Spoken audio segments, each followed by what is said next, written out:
ಯಾರು ಧೈರ್ಯವನ್ನು ಕಳೆದುಕೊಳ್ಳುತ್ತಾರೋ ಅವರು ಜೀವನದ ಹೋರಾಟದಲ್ಲಿ ಸೋಲುತ್ತಾರೆ. ಇದು ನಿಜವಾದ ಮಾತು.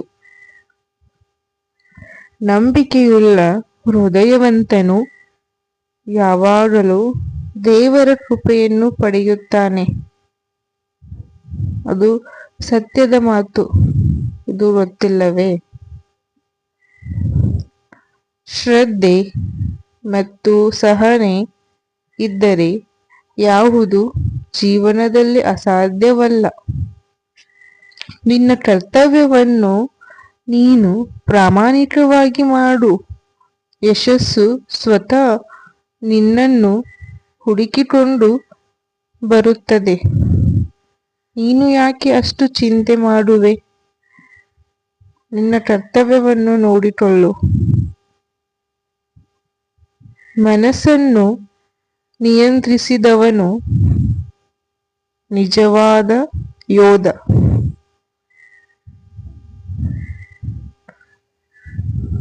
ಭಯದಿಂದ ತಪ್ಪಿಸಿಕೊಳ್ಳುವುದೇ ಅದೇ ಜೀವನದ ಸೋಲಿನ ಆರಂಭದ ಕಾರಣ. ಯಾರು ಭಯದಿಂದ ತಪ್ಪಿಸಿಕೊಳ್ಳುತ್ತಾರೋ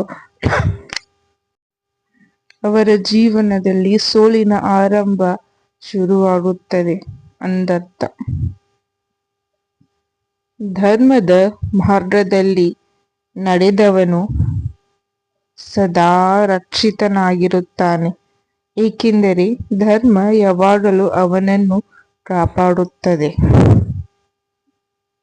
ಆತ್ಮವಿಶ್ವಾಸವೇ ನಿನ್ನ ಜೀವನದ ದೊಡ್ಡ ಶಕ್ತಿಯಾಗಿರುತ್ತದೆ. ಅಹಂಕಾರವನ್ನು ಬಿಟ್ಟು ವಿನಯದಿಂದ ನಡೆದುಕೊಂಡರೆ ದೇವರು ಕೂಡ ಸಹಾಯ ಮಾಡುತ್ತಾನೆ. ಈ ಮಾತು ಎಷ್ಟು ನಿಜವಲ್ಲವೇ? ಮನುಜ ಕುಲಕ್ಕೆ ಅಹಂಕಾರವೆಂಬುದೇ ಅಷ್ಟು.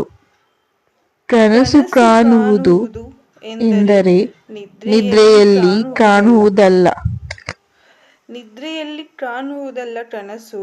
ನಿನ್ನನ್ನು ನಿದ್ರೆ ಮರೆಸುವ ಕನಸುಗಳೇ ನಿಜವಾದ ಕನಸುಗಳು. ನಿನ್ನ ಕನಸುಗಳನ್ನು ನೀನು ನಿಜ ಮಾಡಲು ಮೊದಲು ಆ ಕನಸುಗಳ ಮೇಲೆ ನಂಬಿಕೆಯನ್ನು ಇಡು. ಮುಂದೆ ತಾನೇ ಆಗುತ್ತೆ. ಯಶಸ್ಸು ಸಾಧಿಸಲು ಮೊದಲು ದೊಡ್ಡ ಕನಸನ್ನು ಕಾಣಬೇಕು. ಹಗಲು ಕನಸು ಕಾಣುವವನು ಬರೀ ಇತಿಹಾಸವನ್ನು ರಚಿಸುತ್ತಾನೆ.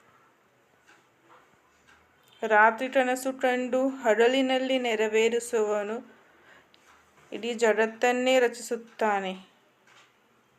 ಕಷ್ಟವನ್ನು ಎದುರಿಸಿದವನು ಮಾತ್ರ ಯಶಸ್ಸಿನ ಸಿಹಿ ತಿಳಿದುಕೊಳ್ಳಬಲ್ಲ. ಅದು ಎಲ್ಲರಿಗೂ ಅರ್ಥವಾಗಿರುತ್ತದೆ. ಜೀವನದಲ್ಲಿ ಸೋಲನ್ನು ಕಂಡವನು ಮಾತ್ರ ಗೆಲುವಿನ ಬೆಲೆ ಅರ್ಥ ಮಾಡಿಕೊಳ್ಳುತ್ತಾನೆ. ಯಾರು ಸೋಲನ್ನು ಕಂಡಿರುತ್ತಾರೋ ಅವರಿಗೆ ಗೆಲುವಿನ ರುಚಿ ಗೊತ್ತಿರುತ್ತೆ. ನೀನು ಹಾರಲು ಬಯಸಿದರೆ ನಿನ್ನ ಭಯವನ್ನು ಬಿಟ್ಟು ಧೈರ್ಯ ಹಿಡಿಯಬೇಕು. ಅಂದರೆ ನೀನು ಹಾರಲು ಸಿದ್ಧನಾಗುವೆ. ಇಲ್ಲದಿದ್ದರೆ ಅದು ಕನಸೇ ಇರುತ್ತದೆ. ಯುವಕರು ತಮ್ಮ ಕನಸುಗಳನ್ನು ನಿಜಗೊಳಿಸಿದಾಗ ಮಾತ್ರ ರಾಷ್ಟ್ರವು ಶಕ್ತಿಶಾಲಿಯಾಗುತ್ತದೆ. ಅದು ನಿಮ್ಮ ತಲೆಯಲ್ಲಿ ಇರಬೇಕು ಮೊದಲು.